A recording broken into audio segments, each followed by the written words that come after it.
TV 시청자 여러분, 저는 인천투데이 이상인 기자입니다. 네, 오늘은 더불어민주당 고남석 인천 연수구청장 후보 정치포차를 진행하려고 합니다. 지금 후보님 나와 계시고요. 네. 그리고 패널분 한번 소개 부탁드려요. 원도시 연합회 공동 반갑습니다. 그리고 후보님 이제 간단한 이제 삼선 도전 포부랑 소개 한번 부탁드릴게요. 예, 저는 징검다리 대선이고 이번에 네 번째 도전하는 교1번 고남석 구청장 후보. 800일 동안 코로나에 몰두하다 보니 집에도 못 가고 라꾸라꾸해서 야전 침대에서 자면서 이제 어렵게 코로나를 끝내갑니다. 코로나 무사히 마치고 다른 여느 지역보다 위험 요인이 많음에도 불구하고 0.03% 10,000명의 3분의 희생은 있었지만 독감의 희생이 9명입니다. 3분의 1 수준. 대한민국 전국 특별시 광역시에서 가장 낮은 수준입니다. 그렇게 해온 만큼 못다한 일들을 마무리 짓기 위해서 다시. 네, 잘 들었습니다. 그러면 일단 짠 한번 하시고 네. 본격적으로 질문 시작해 볼게요.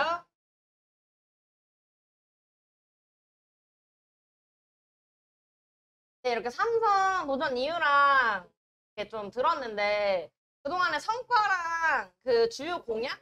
이거를 간단하게 소개해 주시면 이제 패널분이랑 시청자 질문 받아가지고 저희가 진행을 해볼게요. 네. 첫 번째는 정말 어려운 시기에 그냥 10월 27일부터 유네스코 평화학습도시를 101개국의 600여 도시에서 온오프라인에서 참여한 대회를 완벽하게 처리했습니다. 이로 인해서 아시아태평양 평생학습도시 연맹 본부를 저희 연수구에 유치하고 제가 초대 사무총장으로 임명됐습니다. 평생학습의 메카를 만듭니다. 두 번째는 무엇보다도 신약이 필요하고 백신이 필요할 시기에 전 세계에 백신을 공급할 수 있는 공급지로서 저희 연수구가 삼성바이오, 셀트리온, SK까지 포함한 그야말로 명실상부한 바이오 클러스터가 형성됨으로 해서 양질의 일자리와 또 세계 인류의 건강에 획기적으로 기여하는 그런 발돋움을 했다는 게 대한민국의 자랑이자 연수구의 자랑이었다고 생각합니다. 그리고 이번 코로나에서 나타났듯이 코로나에 가장 취약한 것은 없고 장애를 갖고 있거나 이런 소외된 분들이 가장 위기에 노출되어 있습니다. 이런 분들이 조금이라도 안전하게 보호받게 하는 것이 가장 도시가 해야 될 의무라고 생각합니다. 그런 점에서 안전한 도시를 만들어가는데 한국에서 가장 안전하다는 평가들을 받고 있는 또 하나의 보람이고 성과였다고 생각합니다. 성과 중에 제가 들어보니까 거의 홍보 관련된 성과만 이렇게 주로 말씀하신 것 같은데 대표님 어떻게 생각하세요? 당에서는 아무래도 그 생각이 있죠. 소동 쪽만 챙겨지지 않냐 그런 생각이 있는데, 그리고 또 한 가지 원도심 쪽에는 소통하는 그런 시간과 그런 그 제약을 두시고 함께하는 시간을 많이 두지 않으셨나 그런 생각이 들고 그래서 궁금하긴 하고요. 네. 그 17년간 시연부터 시작해서 구청장을 만들어가는 과정에 원도심 주민들이 저를 여기까지 만들었어요. 원도심의 구석구석의 내용들을 잘 알고 있습니다. 아시다시피 한방마을 7천여 명의 외국인들이 들어와 있는 그 어려운 지역에 300억이 넘는 원도심 재생사업이 가능하도록 만들었고, 또 안골에 220억이 넘는 예산을 투입해서 안골 도심 재생사업을 진행하고 있습니다. 주민이 주인이 돼서 만들어내는 공동체 사업으로서의 이런 사업뿐만 아니라 문화예술회관 500억에 가까운 예산을 투입하고 있습니다. 또 6만여 평의 선악동에 부지를 매입해서 보건소 등 다양한 형태의 공공인프라들을 구축하고자 노력하고 있습니다. 이러한 일련의 과정에서 예산도 실제로 한 70% 이상이 우리 원도심에서 사용되고 있습니다. 예, 실제로 예산 대비로 한다면 80%가 세입에서 송도에서 세입이 들어오고 있습니다. 이런 세입의 역전 현상이 가급적 양해를 구하고 또 송도는 아파트만 전놨지 주민 편의시설이나 이런 부분들이 전혀 되어 있지 않아서 심지어는 도서관도 경제청으로부터 저희가 땅을 사야 되는 그런 상황이 벌어지고 있습니다. 이런 것 때문에 우리가 원래 신도시가 만들어지면 요구사항들이 많지 않습니까? 그런 부분들이 도드라진 것처럼 보이는 거지 실제로 조용하고 가장 많은 복지비에 대한 투입이나 이런 부분들은 원도심에서 이루어지고 있는 부분이 있습니다. 또 원도심에는 이런 부분들을 소통하고 할 수 있는 그런 SNS상에서의 플랫폼들이 많지 않다 보니까 제가 좀 이런 기회 있는 말씀들을 해드리기가 굉장히 좀 어려웠는데 요새 이제 원도심 연합회나 이런 다양한 형태의 SNS 플랫폼들이 생기면서 제가 요새 적극적으로 참여해서 진행하고 있습니다. 혹시 그 우리 충남 소각장에 대해서 어떻게 우리가 좀 나가야 될 것인가 방향이라든지 알려주시면. 네. 제가 지도를 우리 연수구 지도를 하나 가져왔는데요. 좀 지도를 펴고 좀 설명을 드리면 어떨까요? 자, 지금 보시면 여기가 이제 원도심이고요. 그리고 여기가 송도입니다. 이쪽으로 내려오면 LNG 기지가 있고 항만이 있습니다. 이 항만 요 정도 이제 이 위치 쪽에 송도 소각장이 있습니다. 근데 이 송도 소각장이 현재도 약 100만 명이 넘는 남북권의 쓰레기를 소각하고 있습니다. 이게 이기적이지 않은 게 근데 느닷없이 대체 매립지나 이런 것들을 통하면서 소각장이 필요하다는 걸 이야기하면서 이쪽 남동구의 유수지, 신기천 유수지에다가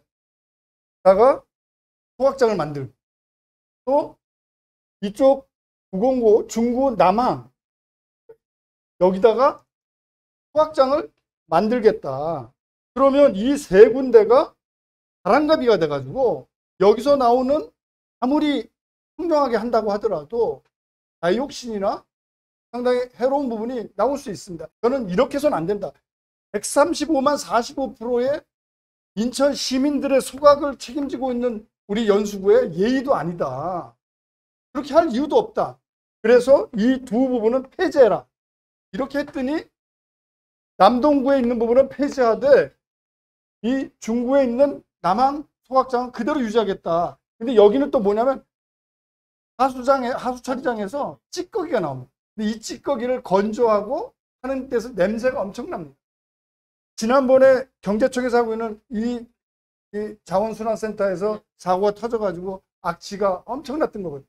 근데 이거를 인천시 전체에 이런 쓰레기를 이런 찌꺼기를 갖다 여기다가 건조한다 그러면 이 악취는 이건 말도 안 되는 겁니다. 그래서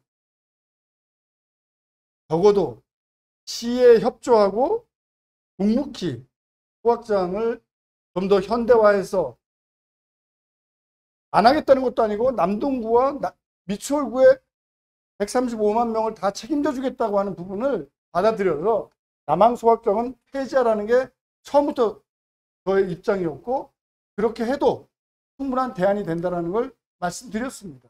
그래서 지금 이 부분에 대해서 시에서도 이 부분을 다시 검토하게 됐고 제가 보기에는 밀어붙일 수 없다고 생각합니다. 제가 온몸으로 맡겠습니다. 지금까지 그래왔듯이 제가 처음과 끝이 저는 한 번도 제가 원칙이라고 생각하면 달리 행동해 본 적이 없습니다. 그래서 이 소각장과 관련해서는 반드시 못 들어오게 할 뿐만 아니라 저의 합리적인 대안을 가지고 충분히 가능하다고 생각합니다. 현재 그 GTX-B 관련된 내용인데 네. 현재 수인선을 거치지 않는 상태에서 GTX-B가 이제 예차 통과됐는데 원도심에서는 수인선 연결을 강력하게 이제 추진 요청을 하고 있고 이제 후보님도 원도심 정차를 공약으로 내세우셨잖아요. 이거 관련해가지고 좀 자세하게 설명해달라라고 말씀하셨는데 네. 네. 다시 이제 지도가 등장하겠습니다.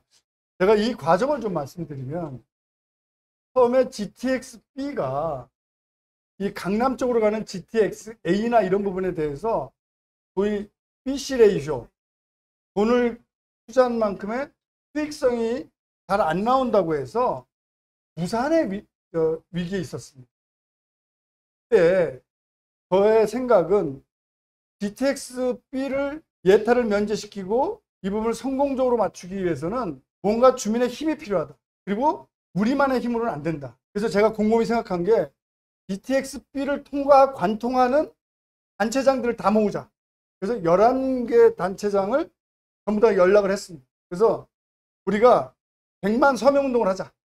그리고 우리의 공통된 입장을 발표하자. 그래서 남양주시부터 시작해서 용산, 구로 등 다양한 형태 그리고 단체장들을 모아서 서명운동을 시작했습니다.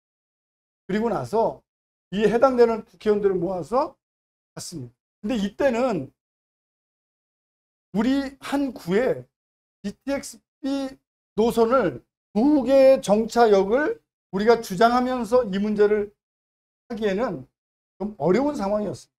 우선은 GTX-B가 빨리 예타를 면제하고 결정되는 것이 중요한 시기였습니다.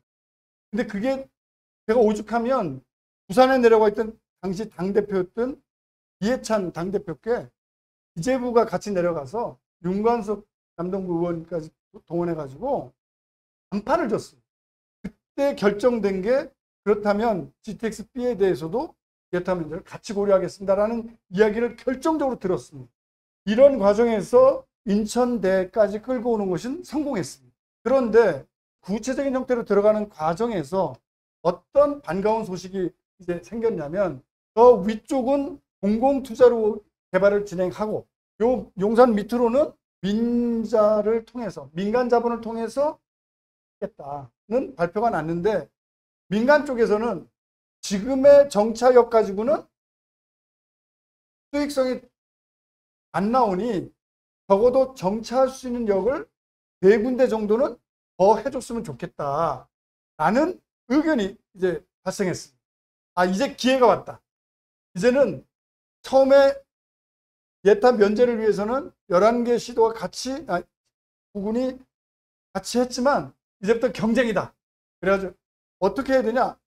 우리 동네에 정차역을 놓는 게 민간 자본을 투자하는 데 있어서 수익성이 더 높다는 거를 알려줘야 된다. 그래서 제가 그때부터 주장하기 시작한 게, 자, 봐라.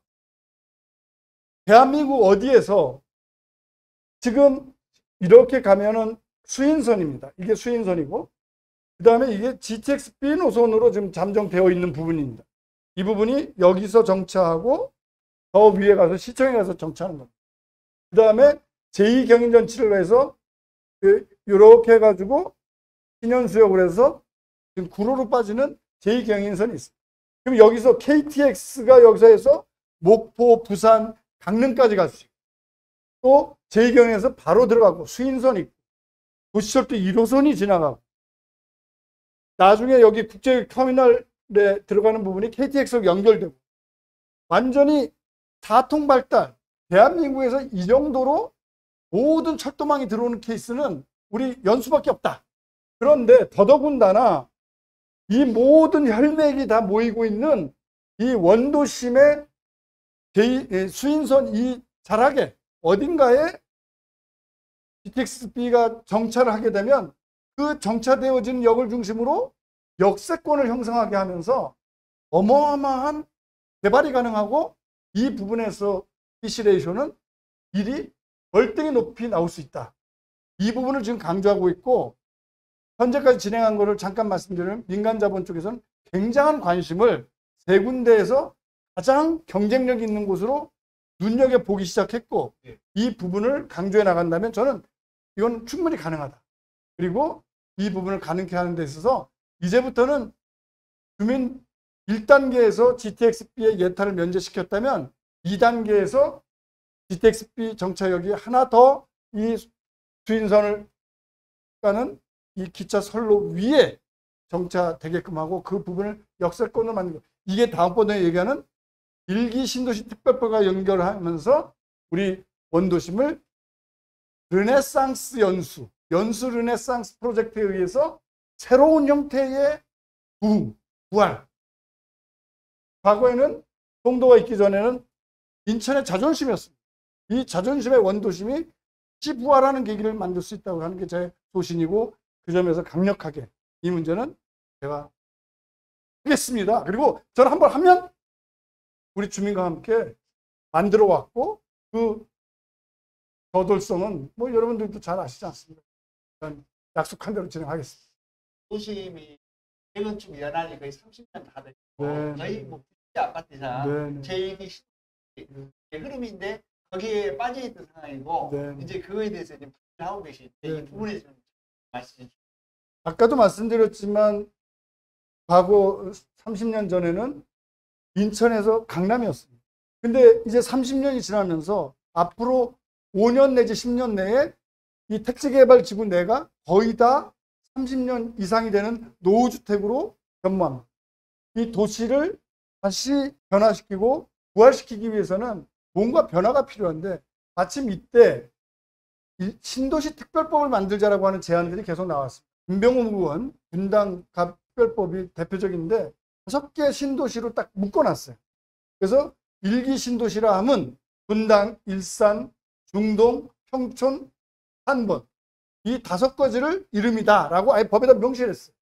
그리고 필요에 따라서 용적률 500%까지 올릴 수 있는 여러 가지 사항들을 다 집어넣었어요. 이렇게 되면 실제로 200만 호를 그때 당시 했었는데 170만 호를 만들었던 지방에서의 택지 개발을 했던 곳은 다 이 혜택을 못 받는 거예요. 그래서 야, 이건 안 되겠다. 그래서 제일 먼저 한 게 170만 호를 만드는데 합격한 공로를 세운 도시가 어디냐 찾아봤더니 100만 평 이상의 택지 개발을 했던 곳이 전국적으로 5군데가 더 있습니다. 그게 우리 연수, 그 다음에 대전의 둔산, 그 다음에 광주의 상무, 그 다음에 대구의 수성, 그리고 부산의 해운대였습니다. 그래서 제가 일일이 다 거기 단체장한테 전화했어요. 아니 이런 200만 호에 30만 호밖에 담당하지 않았던 5개 신도시에게 특혜를 주면서 우리에게는 불이익을 준다는 거는 이건 말도 안 되는 얘기다. 가만히 앉아 있어서는 안 되겠다라고 얘기를 했고 서명을 다 받았어요. 서명을 받아서 이 특별법을 제안한 김병호 의원에게 던졌고, 그랬더니 거기 김병호 의원은 이 문제에 대해서 심각하게 생각을 못했다. 같이 반영하겠다. 근데 그것도 안 되겠어요. 그래서 우리 해당 의원이었던 박찬대 의원에게 이 문제와 관련해서 특별법 발의를 다시 해달라. 이래가지고 실제 법이 발의가 됐고, 지금 현재 당에서는 TF를 구성해서 이 특별법이 여러 가지 뭐 김은혜 의원하고 해서 4-5개가 됩니다. 그래서 이 특별법을 전부 다 하나로 묶어서 단일안으로 만들겠다라고 하고 있는데, 마침 정부에서도 1기 신도시 특별법을 만들어서 정부 안으로 내겠다라고 하는 지금 방침을 갖고 있어요. 우리가 발빠르게 이렇게 진행했기 때문에 저는 1기 신도시 특별법에 연수가 들어가는 거는 계속 확실히 된다.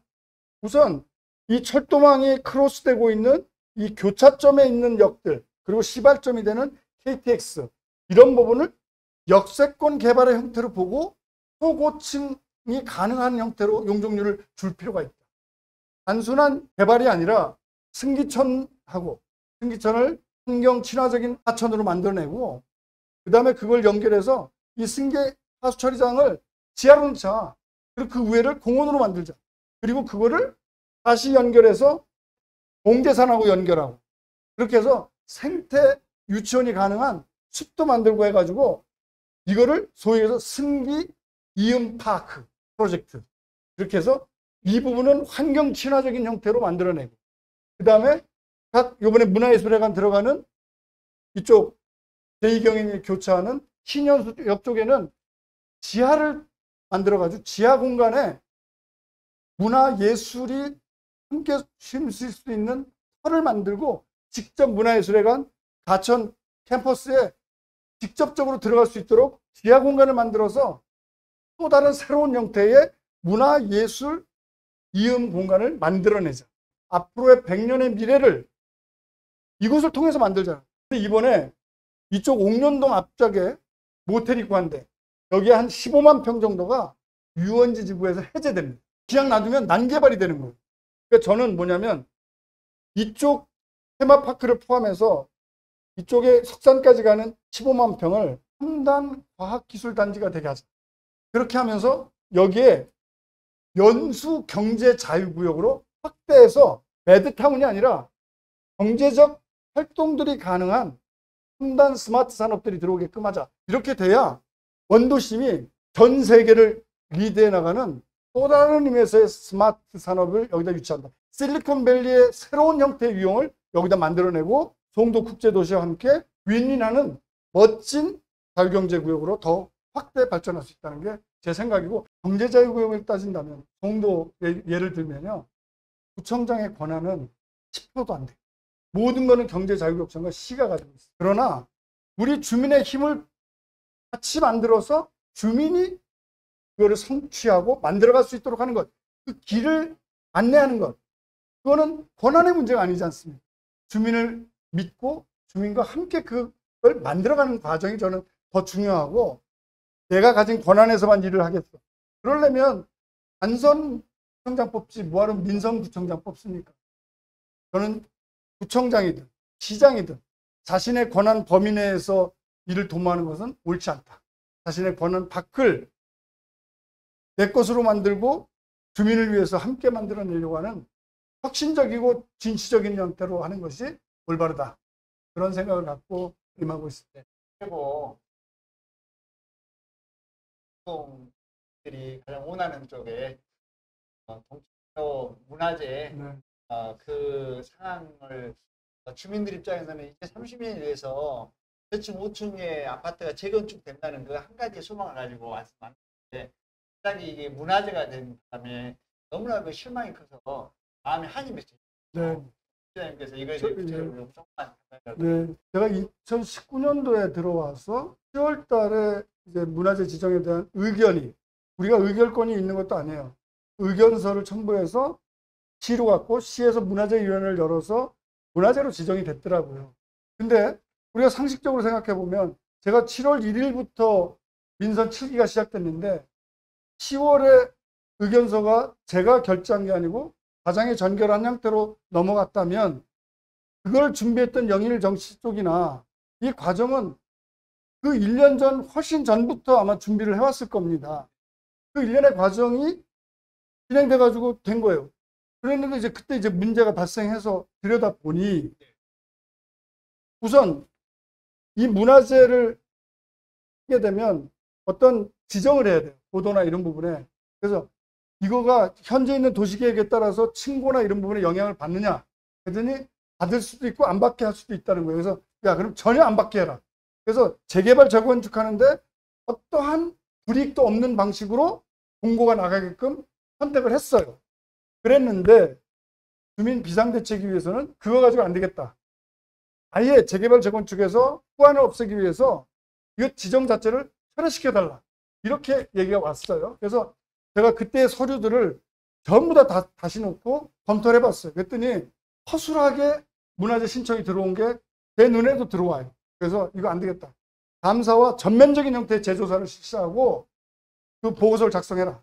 그리고 나서 제가 결론을 낸 게 이거는 문화재위원부터 시작해서 이 의견서를 냈던 우리 담당 직원도 너무나 허술하게 했다. 그리고 그 영인정씨 문중도 이런 형태로 거의 속임수 비슷하게 들어온 부분들은 이건 용납 못하겠다. 그래서 시에다가 문화재위원회를 다시 열어서 해제시켜달라는 정식 공문을 전달했고 또 우리의 입장을 공식적으로 그렇게 전달했고 끝까지 문화재위원회에 그렇게 진행하고 있습니다. 실제 이 불법적으로 묘지로 들어와 있는 부분에 대해서는 해제뿐만 아니라 이장명령을 지금 내리고 있습니다. 재건축 재개발에 있어서 어떤 형태로도 불이익을 당하는 것은 절대로 없다. 이게 제 입장입니다. 마지막으로 연수구민에게 한마디 이렇게 정리할게요. 적어도 단체장에게는 두 가지가 있어야 된다고 생각합니다. 하나는 철학입니다. 비전. 주민 한 분 한 분이 의사결정의 주체라고 하는 부분을 꼬이 갖는 철학. 그리고 우리 연수구가 어떤 방향으로 미래의 설계를 가야 하는가. 자기 철학이 첫째로 있어야 됩니다. 저는 그런 철학에 있어서 제 살아온 과정이 이 땅의 민주주의를 위해서 그리고 내 고장에서 지방자치를 처음부터 시작해온 저의 연수구에 대한 사랑. 이 부분들은 저는 다른 거는 부족해도 저에게는 제 인생으로 바쳐왔다고 자부합니다. 이런 부분들이 저의 큰 장점이라고 생각하고요. 두 번째는 아까도 말씀드렸던 정말 4년이 짧았는데 더더군다나 700여일을 코로나로 정말 힘들었어요. 이제 연수 르네상스를 통한 연수 원도심의 부활 그리고 안전으로부터 송도국제도시를 지켜냄으로써 글로벌한 도시로서 아이오의 최고의 도시로 만들어가는 이 일련의 과정을 어떻게 만들 건가 저에게 맡겨주십시오. 위대한 연수를 만들어가는 과정의 주인으로서 저를 머슴으로 써주시길 바라고 제 마지막 여러분과 함께하는 이 과정을 통해서 대한민국 최고의 따뜻한 도시, 여러분이 주인 되는 도시를 반드시 만들어내겠습니다. 최선을 다하겠습니다. 감사합니다. 그럼 짜는 거 마무리하겠습니다. 네, 시청해주셔서 감사합니다.